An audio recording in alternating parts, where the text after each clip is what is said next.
Unifavest e você no futuro. Estamos sempre inovando. É através do conceito EdTech que nossos alunos têm acesso aos melhores materiais educacionais. Através de um ambiente e-learning, trazemos as últimas novidades em inteligência artificial, realidade virtual e aumentada, gamification e aprendizagem colaborativa em rede. Escada cascada.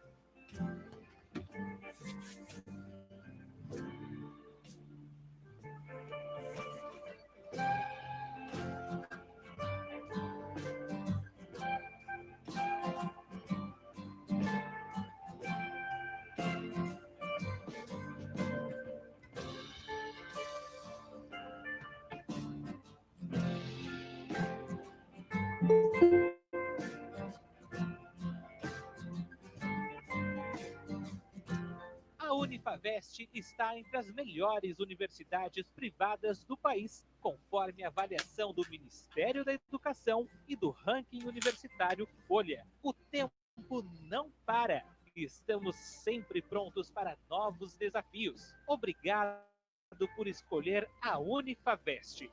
Em alguns instantes, você acompanhará mais uma transmissão.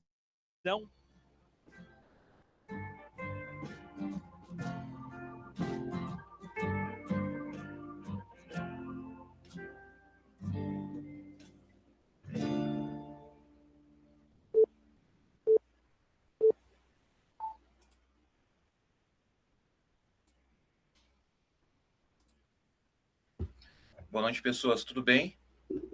Tudo bom com vocês? Boa Tudo noite. certo. Boa noite, tudo certo. Uma chuvinha abençoada, tá escuro, porque minha lâmpada acabou de queimar aqui, viu, gente? Então, tá um pouquinho escuro, só vou trocar a lâmpada amanhã agora, tá? Como vocês são a última turma da noite, né? Nós temos aí um horário um pouquinho mais estendido.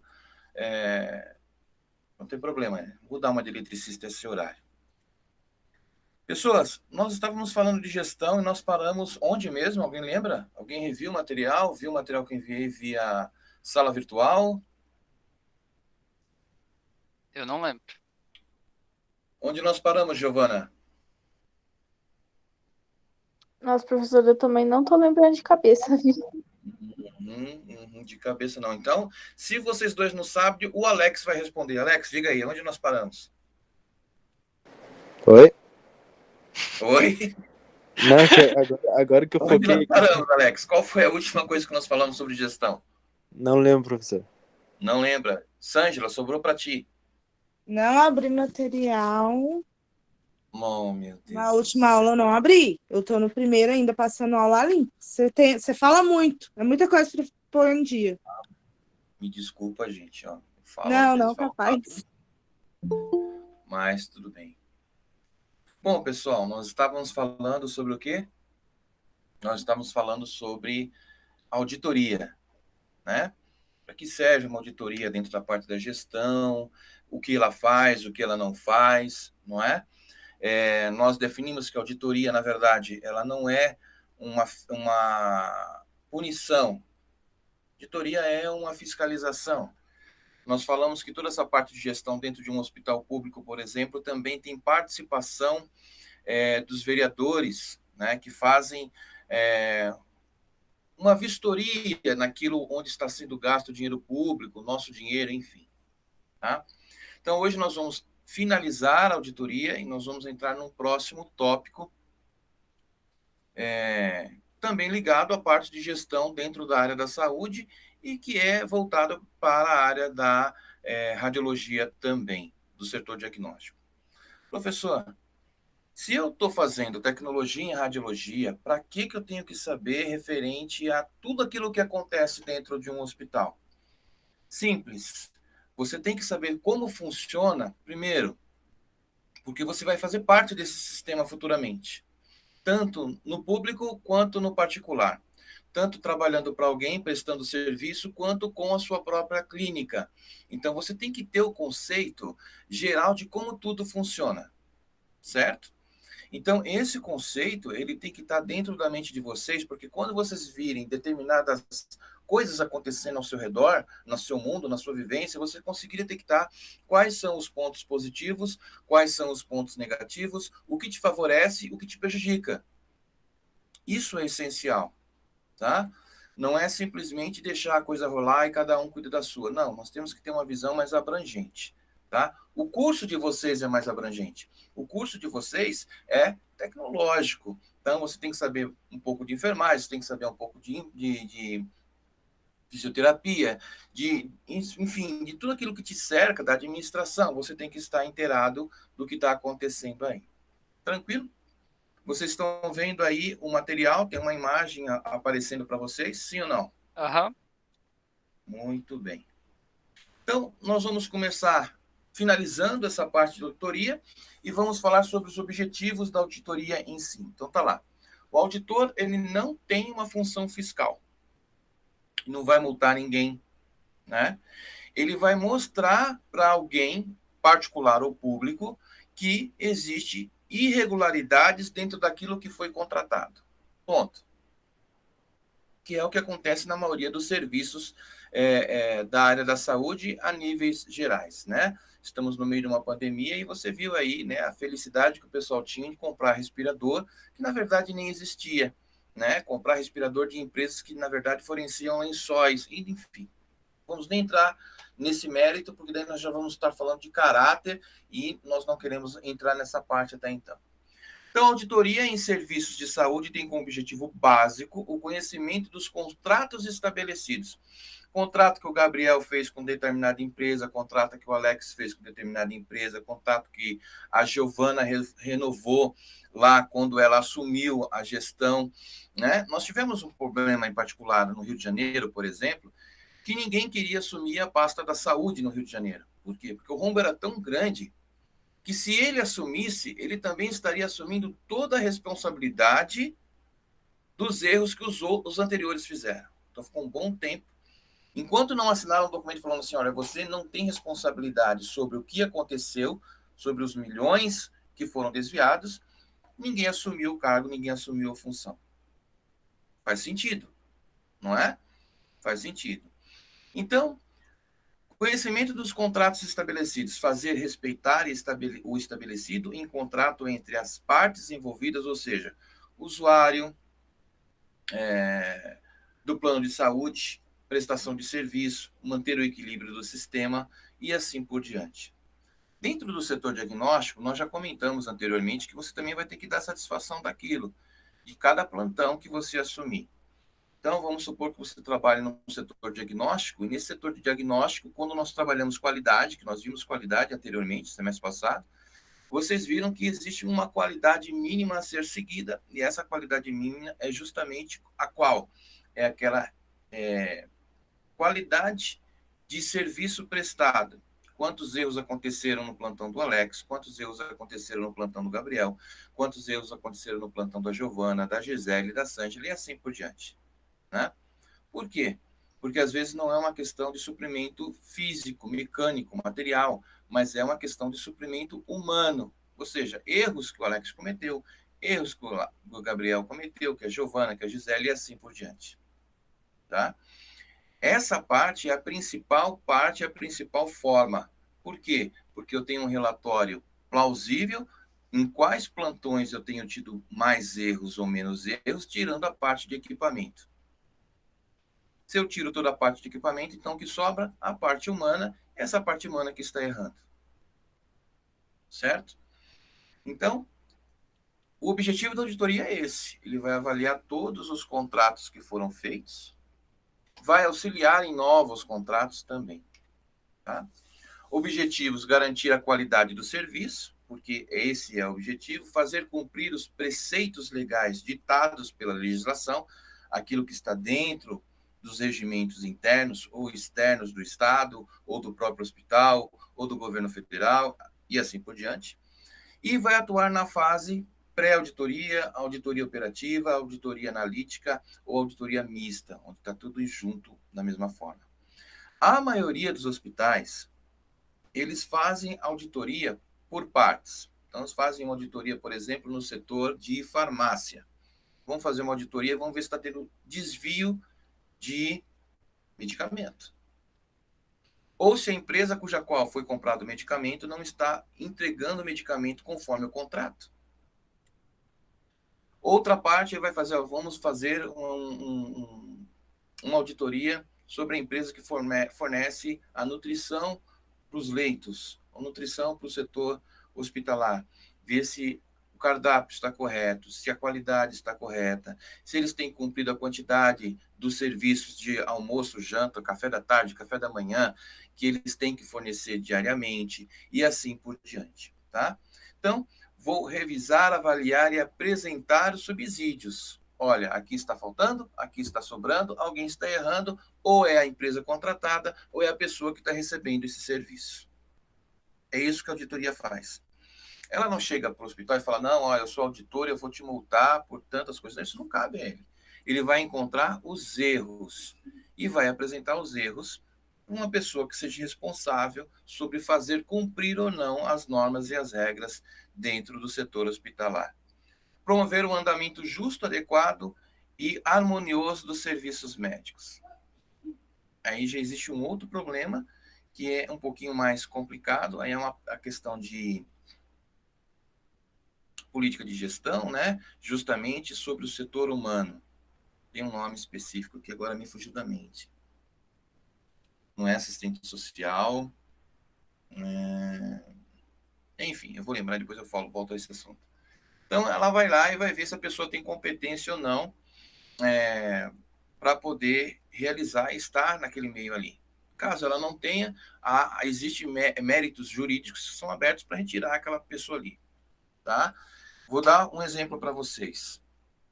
O Joãozinho, ele passou no concurso público porque ele fez uma prova de português, matemática e conhecimentos específicos e ele foi aprovado. Ele passou em conhecimentos psicológicos, ele passou por um psicólogo antes. O psicólogo avaliou se ele tem condições ou não de estar no meio social para poder realizar um trabalho em grupo dentro de um hospital com outras pessoas? Via de regra, não. Tá? Via de regra, não. Ele vai fazer uma avaliação física, mas, via de regra, ele vai ser colocado dentro do hospital. Aquele conhecimento analítico que ele tem, qualquer um poderia ter. Tá? Qualquer um poderia ter. Existe até autistas aí que são muito analíticos, não desmerecendo ninguém, mas existe aí pessoas com problemas mentais que são muito analíticos. O fato dela ter conhecimento técnico não significa que ela tenha conhecimento humano e capacidade humana de exercer aquela determinada função. Ponto final. Certo? Vou dar um exemplo para vocês que isso acontece de monte. Eu posso ser um ótimo policial, mas eu sou um péssimo marido. Eu posso ser um ótimo professor, mas eu sou um pai detestável. Meus filhos me odeiam. Tá? Porque o conhecimento que eu tenho, que eu estou passando, ele é analítico. Eu aprendi, reproduzi e reapliquei. Mas isso não me faz uma boa pessoa para estar dentro do setor de saúde. Às vezes me falta humanização, mas eu fiz todo o treinamento necessário para que eu pudesse estar naquela atividade. É um grande erro dos concursados. É um grande erro que o Estado não verifica dentro do setor de concurso público. Tá? Não faz uma averiguação da vida da pessoa, da família da pessoa, comportamento, não faz um levantamento psicológico mais a fundo, e aí a pessoa passa. Tá? E eu não digo só no processo de entrada para o concurso público, mas também no decorrer do progresso da pessoa dentro do setor da área da saúde. Então, você vira e mexe aí vários escândalos envolvendo o pessoal da saúde justamente por causa disso. Vocês devem conhecer. Muita gente fala que esse cara está fazendo aqui, que essa mulher está fazendo aqui, que essa enfermeira está fazendo aqui, que esse tecnólogo está fazendo aqui. Não sabe tratar com o povo, não sabe tratar com pessoas. Enfermagem do setor de pediatria que odeia criança. E gente que trabalha com idoso que odeia idoso. E assim por diante. Tá? Então, promover o andamento justo, adequado e harmonioso dos serviços médicos. Avaliar o desempenho médico, com relação aos aspectos éticos, técnicos e administrativos. Aqui entra uma outra série de fatores. Você vai ouvir falar direto, inclusive, se não me engano, já teve um caso aqui na cidade, de uma médica, entre aspas, eu não lembro se era do setor de odontologia, que ela trabalhava para o Estado, era concursada no Estado, só que no horário do plantão dela, ela ia lá, punha o dedo na maquininha, reconhecia que ela era, e ela não ficava no plantão, ela saía e atendia o paciente lá na clínica particular que ela tinha, tá? Então, isso é uma questão de avaliação com relação aos aspectos éticos. Não existe uma ética referente a isso. Promover processo educativo com vistas às melhorias e participar de credenciamentos de contratação aos serviços profissionais. Essa parte já serve não só para o setor público como particular, tanto com relação ao hospital, clínica e daí por diante. Vou dar um exemplo para vocês. Tem duas Ângelas conectadas agora. Vou dar um exemplo para vocês. Eu estou no setor de diagnóstico por imagem, certo? E aí, alguém em um outro setor, em um outro departamento, contrata uma pessoa que não tem nenhum atributo moral para estar dentro do setor hospitalar, clínico ou de diagnóstico. Tá? Não tem essa função. Quem contratou foi uma pessoa que não tem o mínimo conhecimento de mercado, que não tem o mínimo conhecimento em relação ao que pode acontecer dentro do setor de diagnóstico e também não tem conhecimento do que é trabalho em equipe dentro do setor da saúde. E aí ela contrata essa pessoa e joga lá dentro do setor diagnóstico. E aí a gente começa a ter problema. Pessoa chega atrasada no plantão, não posso sair do plantão porque ela ainda não chegou. A pessoa falta corriqueiramente. A pessoa acha que determinadas obrigações não são delas, então ela quer impor o direito que ela acha que tem dentro da instituição. E assim vai. Aí gera uma nuvem, uma bola de problemas que geralmente as pessoas vão levando, empurrando com a barriga até uma hora que não dá mais para você poder manter ou custear essa pessoa dentro do setor diagnóstico. Tá? Isso é só um exemplo. Mas acontece tanto na área da saúde, como na área profissional de educação, quanto em qualquer área. Né? Conheço pessoas aí que têm 7 graduações, 2 pós-graduações em cada graduação, e está desempregado. Não tem desenvolvimento ético e moral para ser admitido em qualquer empresa que ela vá. Pessoas, estou falando muito rápido. Sângela, estou falando muito rápido, não? Não, tô de boa. Tá bom? Sim. Qualquer coisa você levanta o dedo aí e a gente revê. Tá?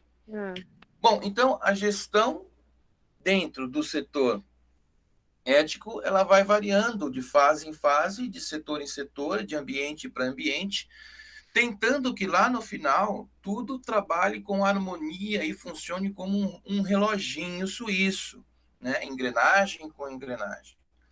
Tem dia que você vai para o seu trabalho, para sua clínica, para o seu hospital, e tudo funciona perfeitamente. Mas parece que calha que tem dia que nada funciona direito. Triagem não funciona direito, diagnóstico não funciona direito, o médico não trata o paciente direito, nada funciona direito. Parece que é trabalho feito, tá? Qual é a sua função? Não só como pessoa, mas também como profissional, identificar essas formas, esses erros e corrigindo esses erros, né? O ser humano, ele tem uma autonomia de vingança, digamos assim. Fez para mim, vai receber o troco. Levantou a voz para mim, eu também vou levantar a voz para a pessoa. Em determinados casos, eu até acho correto, porque eu também sou meio assim, né? Bateu, levou. Mas, em outros casos, referente à prestação de serviço, a tratamento a um paciente, não é assim. Não pode ser assim. Vou dar um exemplo. O paciente chega para fazer um exame na sua clínica ou lá no seu setor, no hospital público ou privado, tanto faz, e ele está mal-humorado. Ele está com um monte de problema na vida dele e ele ainda tem que passar por essa parte diagnóstica, né? Está em processo de separação, cortaram a luz da casa dele e assim por diante. Pode ter 1000 coisas acontecendo, né? E ele chega lá mal-humorado e não colaborativo com aquilo que tem que ser realizado. Eu posso retribuir da mesma forma? Evidentemente que não, né? Pelo contrário, a minha obrigação como profissional é detectar esses fatores e eliminar o estresse do ambiente. Para quê? Para que a pessoa se sinta mais confortável e tudo siga corretamente, tá? Então, essa parte da gestão, da auditoria, nós terminamos aqui. Nós vamos começar agora falando sobre gestão, higiene e segurança. Gestão da higiene e da segurança do trabalho. Isso é muito interessante porque se eu for pegar a risca e seguir até os limites da higiene e da segurança do trabalho, isso me leva para a parte jurídica, trabalhista, é lógico, né? Mas me leva para a parte jurídica, tá? Então, fica bem ali no limiar. Por quê? Porque são direitos que você tem, obrigações que as empresas e instituições têm que cumprir para com você, e, ao mesmo tempo, as obrigações que você tem para com a instituição, para com o hospital, para com a clínica, para com o Estado, e assim por diante. Tranquilo? Deu para entender, pessoas? Deu. Muito bem. Então, lá. Higiene do trabalho, ou proteção do trabalho, ou técnica do trabalho, envolve uma série de coisas. Então, nós temos aqui, ó, deixa eu colocar a minha ponteira novamente. No centro, higiene do trabalho, depois aqui ó, nós vemos com saneamento e meio ambiente, psicologia e sociologia, medicina do trabalho, toxicologia, segurança do trabalho, direito, engenharia, ergonomia. Todos esses pontos estão ligados diretamente à higiene do trabalho e segurança. Alguns vocês já viram no decorrer do curso, né? E alguns, a credencial de vocês, que vocês vão obter futuramente como CRTR, com um número específico de registro do Conselho, também já vai determinar. Então, por exemplo, uma coisa que nós temos dentro do setor diagnóstico, que é notório para todo mundo que atua na área, salubridade.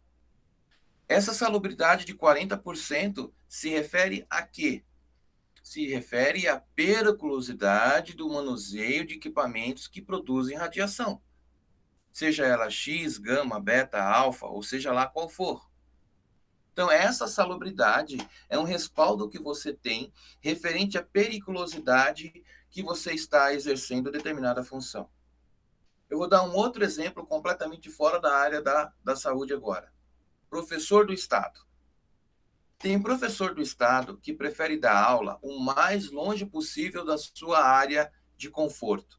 Então, o cara mora aqui, por exemplo, na cidade de Lages, e ele vai para Bocaina, dar aula num colégio público lá em Bocaina. Dependendo da região e do deslocamento que ele tem, ele recebe mais financeiramente. Por quê? Difícil acesso, periculosidade. Então, quem ganha mais? Um professor que dá aula próximo lá no estado, numa comunidade, numa escola do estado da comunidade, ou o professor que dá aula lá nos jardins, onde eu não tenho tanta agressão física. O professor que mora próximo da comunidade, ele vai ganhar um pouco a mais do que o outro. Por quê? Por causa da periculosidade e pelo transporte de difícil acesso. Deu para entender? Toda categoria geralmente tem alguma coisa referente a isso. Quem trabalha no telemarketing também tem isso, não tem? A cada determinado tempo você tem lá um break. Por quê? É determinado. Tal dia da semana você tem que participar daquela atividade que eles fazem lá com você. Vem alguém e mostra, faz assim, faz assado. Faz parte desse processo de higiene do trabalho, periculosidade e também segurança do trabalho. Prevenir a sua autoestima, o seu psicológico e também o seu físico, sua integridade física. Antigamente, sabe como que era no mercado? Você ia lá no mercado, levava o produto tinha uma etiqueta com o preço e a caixa somava produto por produto. Somava, passava, somava, passava. Aí começou a gerar o quê? Tendinite. As pessoas começaram a se afastar devido ao processo repetitivo de digitar naquela máquina registradora. E hoje em dia nós temos o que substituindo? Né? O código de barra, o código laser. Chego lá com o produto, passo e eu não tenho mais aquele processo de digitação. Então, além de eu não ter mais aquela perda de tempo de digitar número por número, eu também evito erros de digitação, tanto para mais quanto para menos, para maior, para menor, né? Eu evito perda de tempo, porque isso gera tempo, gera gasto, né? E eu também evito todos os processos trabalhistas ou afastamentos por dano à saúde que aquelas pessoas desenvolviam no decorrer da função. Certo? Então, a coisa funciona mais ou menos dessa forma. Vou dar um outro exemplo para você, ainda se não é considerado, mas provavelmente futuramente acabe sendo. Nesse ano de 2020 está todo mundo dando aula online. Tudo EAD, sendo síncrona ou não sendo síncrona. A quantidade de tempo que um professor passa na frente do computador, na frente de uma câmera, se expondo, pensando nas palavras antes de falar para um aluno do outro lado, numa aula que está sendo gravada, e ainda sofrendo o risco de cair naquele processo do politicamente correto, veja bem, sem falar do processo que ele tem de fazer a aula, de digitar muito mais do que se ele estivesse em sala de aula, tudo isso, daqui a 2 anos, vai gerar um retorno prejudicial a esse professor. Concordam comigo ou não?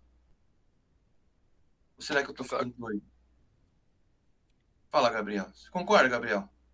Concordo. Por quê? Vou dar o exemplo agora. Eu estava aqui ligando o computador para falar com vocês, a minha lâmpada queimou. Então, eu estou trabalhando só com uma lâmpada de face, que não é o correto, mas para não perder a aula, nós estamos trabalhando com essa luminosidade. Tranquilo. Evidentemente que amanhã eu vou pegar e vou colocar uma outra lâmpada aqui para poder funcionar, né? Ficar um pouco mais claro. Mas tudo isso gera prejuízo visual para mim. Isso é um exemplo, tá? Tudo isso deveria ser o quê? Anotado, guardado, computado e repassado ao professor em termos de qualidade ou de manutenção, ou seja lá como for, tá? Porque eu vou dar um exemplo para vocês. Meu computador deu pau aqui. Agora, apagou. Tchum! Eu vou ter gasto financeiro. Certo? Vou ter esse gasto financeiro para uma... Ah, mas o computador é seu. Tudo bem, mas para quem eu estou prestando serviço? Só para vocês terem uma ideia, tá? Então, dentro do hospital também é assim. Funciona assim, desse seguinte forma, nessa rotina específica. Quem presta o serviço, quem recebe o serviço prestado, quem é o contratante desse serviço. Lá atrás nós vimos que a auditoria é a que faz a junção dessas coisas. Para quê? Para que essas coisas funcionem em harmonia. Então eu tenho lá, ó, gestão e higiene de segurança do trabalho. Higiene do trabalho é um conjunto de normas e procedimentos que visa a proteção da integridade física e mental do trabalhador, preservando-o dos riscos de saúde inerentes a tarefas de cargos e o ambiente físico onde são executados. Então, a higiene e segurança do trabalho é justamente isso. É a função que ela exerce e que existe um regimento para controlar isso o máximo possível. Eliminação das causas de doenças profissionais, esses são os objetivos. Redução dos efeitos prejudiciais provocados pelo trabalho em pessoas doentes ou portadoras de deficiências físicas. Prevenção de agravamento de doenças e de lesões. Estou falando de uma pessoa que geralmente trabalha, por exemplo, numa fábrica, né? Numa metalúrgica. Manutenção da saúde dos trabalhadores e o aumento da produtividade por meio de controle do ambiente de trabalho. Então, existem empresas que adotam posturas diferentes de rendimento em relação à produtividade. Vou dar um exemplo, o Google. Se você for na empresa matriz do Google lá, ninguém tem horário, ninguém tem ponto, ninguém tem nada. Se você quiser entrar lá de bicicleta, você entra. Se você quiser levar o seu cachorro para ficar com você no seu colo, você leva. Se você não quiser ir, você não vai. Mas te cobram o quê? Um resultado. Se você não produzir e não obtiver um resultado, aí o bicho pega. Não interessa o intercurso que você vai fazer. Interessa o resultado final e se o prazo foi ou não cumprido naquele determinado período. Deu para entender a diferença que nós temos? Nós estamos entrando agora, devido à pandemia, essa inovação no Brasil de você trabalhar em home. Mas isso já funciona nos Estados Unidos, ó, na Europa há muitos anos, né? E eles perceberam que trabalhar assim dá muito mais rendimento profissional do que você ter um prédio todo montado com pessoas sentadas ali ou em pé fazendo atividades específicas que ela poderia estar fazendo na casa dela. Por quê? Porque o estresse é menor, a higienização mental é menor, o ambiente em casa não está bom, eu vou para a empresa. Tem gente que precisa disso. Tem gente que não consegue produzir nada dentro da sua própria casa. Ela não foi educada dessa forma. Ela foi educada a levantar de manhã, pegar um ônibus lotado, levar comida de casa, né? Trabalhar um período na empresa, ficar torcendo para a hora do almoço, comer, voltar para o setor dela, produzir mais um pouco, pegar o ônibus lotado e voltar para casa. Ela foi educada assim, os avós dela foram assim, o pai dela foi assim, ela é assim. Ela não tem aquela desenvoltura para chegar em casa e falar, olha, vou sentar aqui, vou me concentrar e vou produzir. Assim como tem aluno que não tem a desenvoltura de sentar na frente do computador para assistir uma videoaula. Ele prefere estar dentro da sala de aula, ainda que lá ele só fique fuçando no telefone celular. Mas ele prefere o presencial do que o EAD. Certo? Pessoas, estou indo muito rápido. Gisele, boa noite. Boa noite. Ah, tá prestando atenção em mim. Claro. Tudo bem com você? Tudo. Só cansado. Ah, isso é normal. É. Tá, bem-vindo ao grupo. Então vamos lá, pessoas. Programa de higiene envolve ambiente físico de trabalho. Aí nós entramos naquela parte que eu acabei de comentar, para não dizer que eu estou criticando sem conhecimento, tá? Iluminação, ventilação, temperatura e ruídos. Ambiente psicológico, os relacionamentos humanos, agradáveis, tipo de atividade agradável, e motivadora, né? Gerenciamento democrático e nossa, está tudo trocado essas letras. Participativo na eliminação dos possíveis fontes de estresse. Aplicação de princípios da ergonomia. Eu já vou falar o que é ergonomia. Vou colocar um resumo aqui antes que me perguntem. Máquinas e equipamentos adequados às características humanas. Mesas e instalações ajustadas e assim por diante. Saúde ocupacional. Ausência de doenças por meio de assistência médica preventiva. O que é essa assistência preventiva é aqueles exercícios que você faz. Tem empresa que dá aquelas bolinhas para você amassar e assim por diante, tá?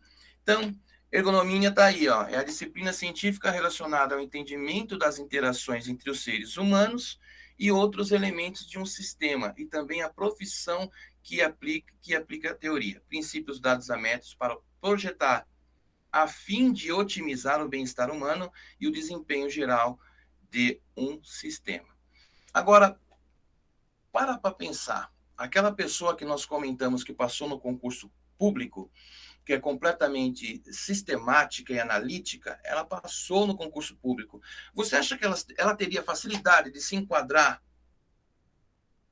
nessa síntese de ergonomia?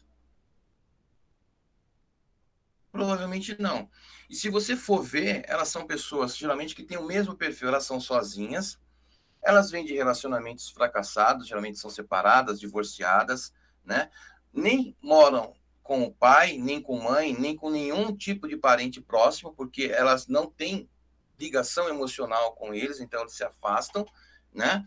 Então, tudo esse processo faz parte da falha que ela tem dentro daquilo que ela se chama como pessoa, mas ainda assim ela passou no concurso público e ela está dando assistência hospitalar para alguém. Tá? Então, são dois pontos bem sensíveis que nós temos que pensar nisso quando você estiver dentro do setor hospitalar. Tá? Ou você vai ser atendido por uma pessoa assim, ou você vai ser essa pessoa que vai estar fazendo atendimento. Tanto uma quanto outra não pode acontecer. Tá? Então, depois disso, nós vemos com o Programa de Controle Médico e de Saúde Ocupacional. Existe um controle, justamente para tentar manter tudo isso funcionando devidamente, dentro da melhor e a maior harmonia possível. Existem setores específicos para isso, que vão medir a qualidade, vão medir o desempenho, alguns utilizam gráficos. Se você trabalha com vendas, eles vão ver o seu percentual de ganho, o seu percentual de perda e assim por diante. É isso que eles fazem, tá? Então, existe uma lei que vai gerir, tudo isso, com o intuito que é o Programa de Controle Médico da Saúde Ocupacional, PCMSO. E é exigido o exame médico pré-admissional e o exame médico periódico. Então, você vai passar por um exame médico periódico, semestral ou anual, dependendo da sua atividade, dependendo da sua função, e assim por diante. Você trabalhando no telemarketing, você vai passar naquele equipamento que mede a sua audição. Tem um nome daquele, mas acabou fugindo da minha mente agora também. Tá? Se souberem, me falem aí. Ou visual, ou seja lá ele qual for. É medicina do trabalho. Você vai fazer seu exame admissional e também vai fazer seu exame demissional. Entre um e outro, você faz o periódico. Periodicamente, você vai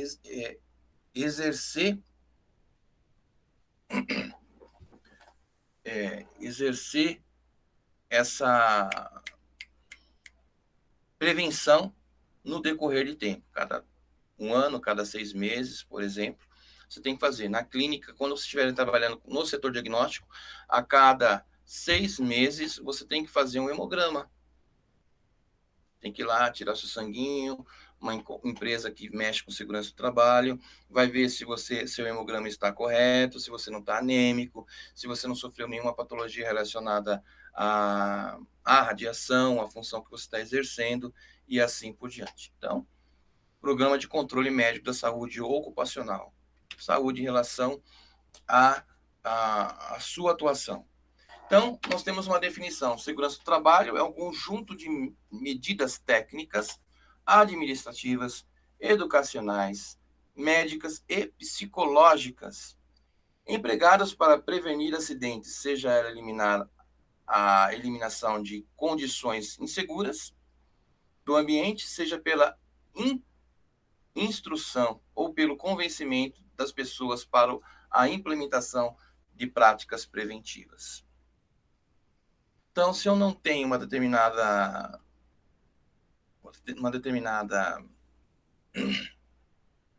organização dentro do meu setor administrativo, eu tenho que criar essa organização. Eu tenho que criar essa metodologia. Para quê? Para que a segurança seja seguida. Isso você vê das formas mais absurdas. Se você puxar na internet, você vê as coisas mais absurdas possível. Dentro da radiologia, inclusive na radiologia industrial, você também encontra isso, que são as coisas mais absurdas possíveis e inimagináveis que você possa pensar. Eu vou dar um exemplo, né? Esse tempo atrás aí, uma pessoa que pesa mais ou menos uns 160 quilos, queria subir numa cadeira de escritório, aquelas que tem rodinha, para poder trocar uma lâmpada que estava no teto. Isso eu vi acontecer. Evidentemente que eu fui lá e falei, não vai me fazer um absurdo desse. Por quê? Se essa pessoa cai, ela vai se machucar, vai gerar prejuízo para si mesma, vai gerar prejuízo para a empresa e assim por diante, né? Você prevendo isso, o que você faz? Você procura mudar a situação e alertar a pessoa em relação a isso. Eu poderia ter impedido ela? Não poderia ter impedido. Mas a minha obrigação foi feita, que foi alertar. Até que outro meio para que a manutenção fosse feita ocorreu, tá? Porque é um absurdo. Mas as pessoas, às vezes, na ansiedade de resolver um problema, fazem coisas absurdas, né? Quem nunca subiu num banquinho que tá bambo para pegar uma coisa em cima do armário? Criança, principalmente, faz isso direto, né? De vez em quando eu tenho que ficar de olho, porque meu filho arrasta a cadeira da cozinha lá para o quarto dele, porque ele quer subir na cadeira e pegar alguma coisa que ele colocou no guarda-roupa, ou colocaram que ele não alcança. Então, em vez de pedir, ele arrasta a cadeira pela casa, vai lá, coloca a cadeira para poder pegar alguma coisa ali em cima, né? Então, é uma questão de lógica. Coisas desse gênero acontecem. Querido professor, o que tem a ver higiene com segurança do trabalho? Tem muita coisinha a ver. Então, lá, acidente de trabalho, a saúde e segurança do trabalho dos empregados constituem em uma das principais bases para a prevenção da força de trabalho adequada. O empregador não deve omitir-se a oferecer segurança na execução do trabalho realizado pelos seus empregados ou pouco interesse para a prevenção de acidentes, pois nada justifica tal omissão. Cada vez que por uma imprudência minha eu gero um incidente, eu causo prejuízo não somente para mim como pessoa física, mas também para a empresa que me admitiu. É uma série de questões que devem ser respondidas e cumpridas, cujas quais eu geralmente sou responsável. Tá? Sou responsável também. Eu vou dar um exemplo para vocês. Vocês já assistiram o desenho dos Simpsons, né? Qual é a abertura do desenho dos Simpsons? Ele está lá mexendo, o Homer está mexendo com uma caneta de um produto radioativo, aí bate o sinal, ele quer ir embora para casa, ele larga aquilo bate na mesa, no chão, cai dentro da roupa dele. Por quê? Porque ele ouviu o sinal, ele achou que a obrigação dele não era terminar a atividade que ele estava fazendo, apesar de mexer com um produto radioativo. Aí o cara vai lá e muda, acidente de trabalho. Estava lá não sei quantos dias sem acidente, aí coloca lá 0, começa do 0 novamente. Né? Então, assim, todo acidente de trabalho existe um responsável e um responsável secundário. Responsável pelo acidente de trabalho é o profissional e responsável de forma secundária é a empresa que é responsável por ele em termos de trabalho. Tá? Então, existe outras situações. Vou dar um exemplo. Eu saí da minha casa e estou indo de carro para o hospital. Vou assumir o meu plantão. Bati no meu carro ou bateram em mim ou eu bati com o carro. É considerado acidente de trabalho, sim ou não? Eu me perdi. É indo para a empresa ou saindo da empresa? Estou indo para a empresa. Então é. É acidente de trabalho. Porque eu já estava no caminho. Eu estava me deslocando para ir exercer a minha atividade e sofri um acidente. É acidente de trabalho. Ou seja, a responsabilidade para me dar um auxílio é a empresa. Certo? E se eu estivesse voltando, é acidente de trabalho? Gabriel, já que você falou, é acidente de trabalho. Agora eu tô na dúvida. Pois é. Não é. Porque a partir do momento que você saiu de dentro da empresa, você terminou o seu expediente de trabalho, as suas atitudes cabem a você mesmo. Tá? Olha um caso que me veio na mente, de uma empresa de segurança que estava aqui perto no centro de São Paulo, os caras brigaram no trânsito e o segurança puxou o revólver para o camarada em frente da rádio que tem ali no centro, que eu não me lembro o nome, 87 ponto alguma coisa. Quem é responsável por esse cara? A empresa de segurança. Ele estava fardado, ele estava com a roupa de segurança, estava usando a arma da empresa. Não interessa se ele tinha acabado de sair ou se ele estava indo, a responsabilidade é da empresa. A empresa teve que se retratar referente a isso. Certo? Então, vamos lá. Quando eu estou falando de higiene, eu coloquei essa foto aí, tem um álcool gel, tem uma máscara, um computador, né? E a máscara está jogada sobre as coisas, sobre os móveis. Se esse é um ambiente pessoal único, ninguém mais vai ocupar, é até considerável, desde que você faça toda a higienização posteriormente, antes ou depois, como predomina a descrição no momento. Então, condições inseguras e atos inseguros são as causas básicas de acidentes no trabalho que vão englobar uma série de coisas. Eu vou dizer uma coisa para você. Eu tive um colega, filho de uma prima, da minha primeira esposa. E ele foi para o Japão. Ele tinha descendência japonesa, eles foram para o Japão. Foi para o Japão trabalhar. Quando eles voltaram de lá, voltaram até meio doente da cabeça, porque a pressão psicológica era muito grande. E lá ele falou o seguinte, que no Japão não existe acidente. Acidente é quando você está trabalhando, cai um raio na sua cabeça, é um acidente, né? Ah, veio um tsunami de um terremoto e invadiu, é um acidente. Mas se você construiu uma ponte e a ponte caiu e tinha gente nessa ponte, não é um acidente. Alguém é o responsável. Entendeu?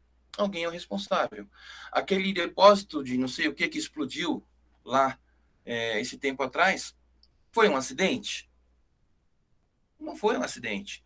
Alguém que fez o armazenamento daquele depósito de material irregularmente é o responsável. Não existe acidente.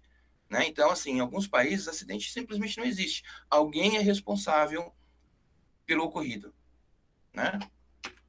Então, vamos lá. Condições inseguras, equipamentos sem proteção, procedimentos arriscados em máquinas ou equipamentos, armazenamento inseguro, iluminação deficiente, ventilação imprópria, isso aqui nós já falamos, né?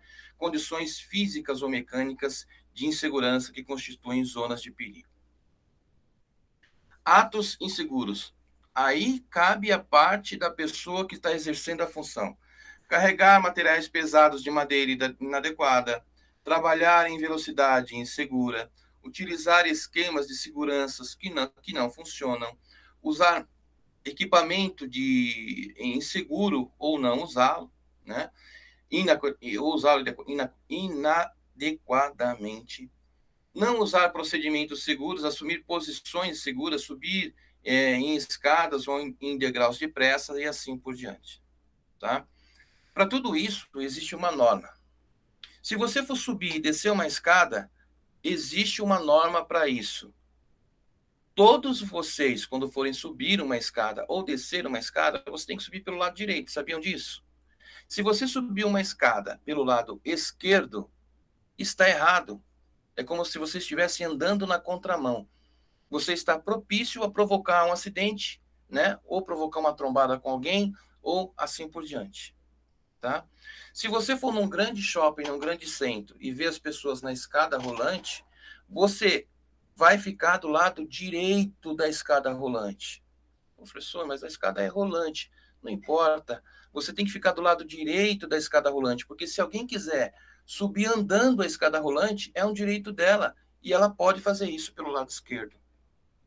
São regras básicas, pequenas normas, que se você observar, você evita atrito, evita uma série de outras coisas, dá liberdade para as pessoas também terem a sua autonomia, né? Então, existe uma série de fatores, gente, que são coisas básicas e pequenas que você pode exercer até que vire um costume na sua vida, e aí você vai começar a estranhar quando você vê alguém não cumprir, né? Não cumprir aquilo que você está fazendo. Você vai ver lá a rua, contramão, igual eu vi hoje. A mulher veio de frente para o meu carro, entrou na contramão. Está escrito lá, contramão. Ela reconhece a placa. Reconhece a placa. Ela sabe que ela está fazendo errado. E por que ela virou com o carro na contramão? Para não andar um quarteirão a mais e fazer a volta com o carro? Então, são coisas básicas, pequenas e simples, que podem preservar muita coisa nesse decorrer. Medidas para eliminar acidentes de trabalho. Aí tem uma série de medidas. Sinalizar toda a empresa. Empregados novos usar capacete diferente, principalmente na construção civil. Se você for numa grande construção civil, você vê que os capacetes se diferenciam em cores, né? Um é azul, outro é amarelo, outro é vermelho, outro é branco. Cada um deles tem uma função específica.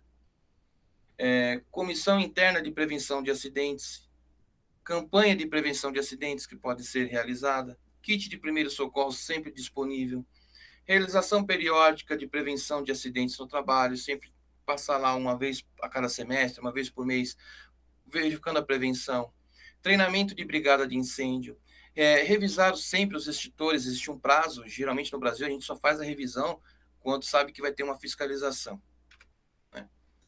E usar chave de segurança, treinamento para prevenir acidentes, apoio de direção das chefias, utilizar as normas da ANR determinadas para determinadas situações e o uso contínuo de EPIs. Tá? O brasileiro ele nunca usou tanto EPI quanto ele usa ultimamente. Nunca utilizou. Né? Óculos de proteção, para muita gente que trabalha na construção civil, pintor e daí para frente, é requisito de luxo. Você não vê o cara, no máximo o cara vai ter um chapéu feito de jornal na cabeça, e que agora está ficando escasso, porque praticamente ninguém compra mais jornal, né? É tudo digital. Então, o cara colocava um chapéu de jornal na cabeça e ia para o setor de pintura. Caiu uma tinta no olho dele lá, pronto. Né? Vai ter problemas de visão com relação a isso. Pessoal que trabalha com solda elétrica, inclusive eu vi aqui perto de casa, o cara fazendo solda elétrica sem aquele protetor de coloração nível 0, fazendo solda. Tchum, tchum, tchum, tchum. Aquilo acaba com a retina dele, acaba com a visão dele. Aí fica cego, vai pegar assistência no SUS. Então, tudo isso faz parte, é um círculo vicioso, cujo qual todos nós estamos envolvidos, atuantes ou não, estamos envolvidos nesse círculo vicioso.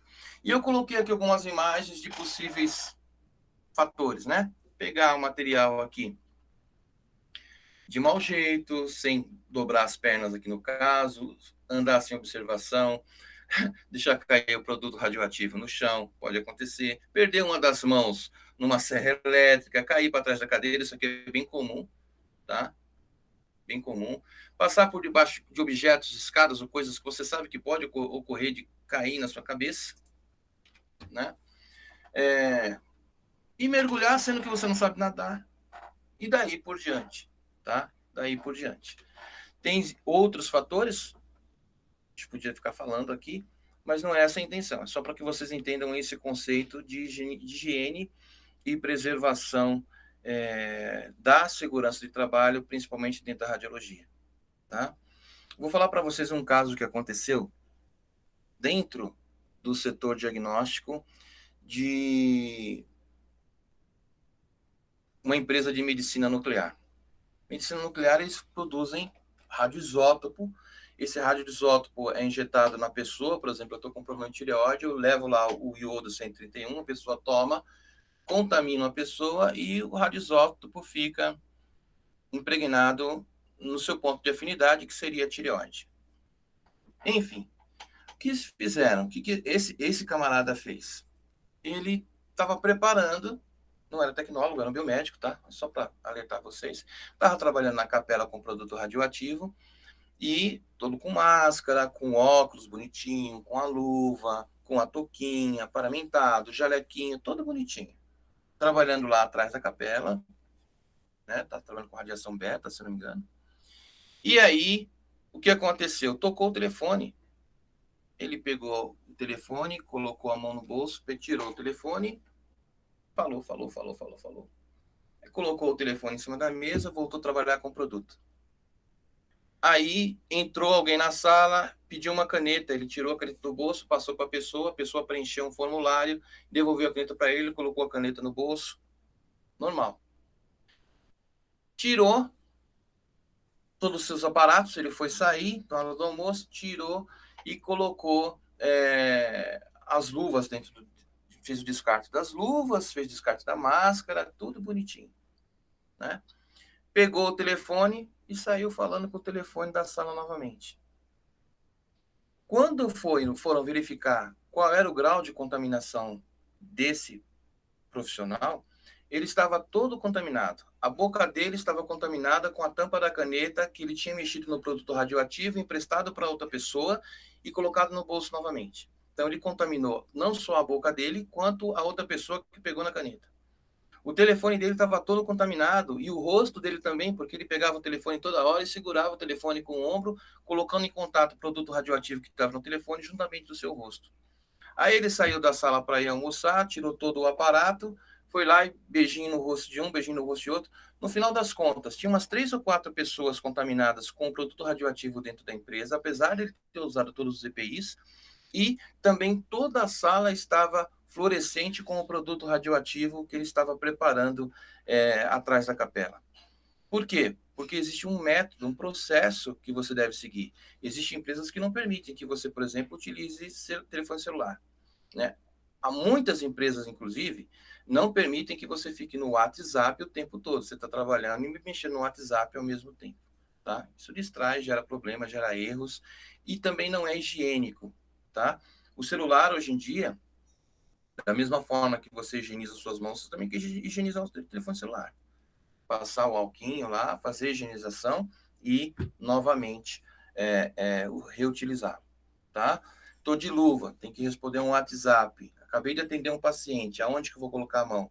Vou tirar a luva para ele pegar o telefone?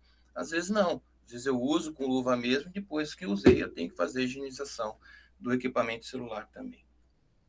Beleza? Pessoas, ficamos por aqui então. É um assunto cansativo, principalmente para mim, que eu mais falo do que vocês, né? Mas é complicado de você estar respondendo as atividades, então, por favor, quando você, antes de você responder qualquer atividade, pega esse vídeo aí, perca uma horinha, veja os principais pontos, pode ir pulando e tal, até encontrar o ponto certo, mas é justamente isso que vai estar dentro das atividades de vocês. Beleza? Alguém tem alguma pergunta? Não. Tem alguma pergunta?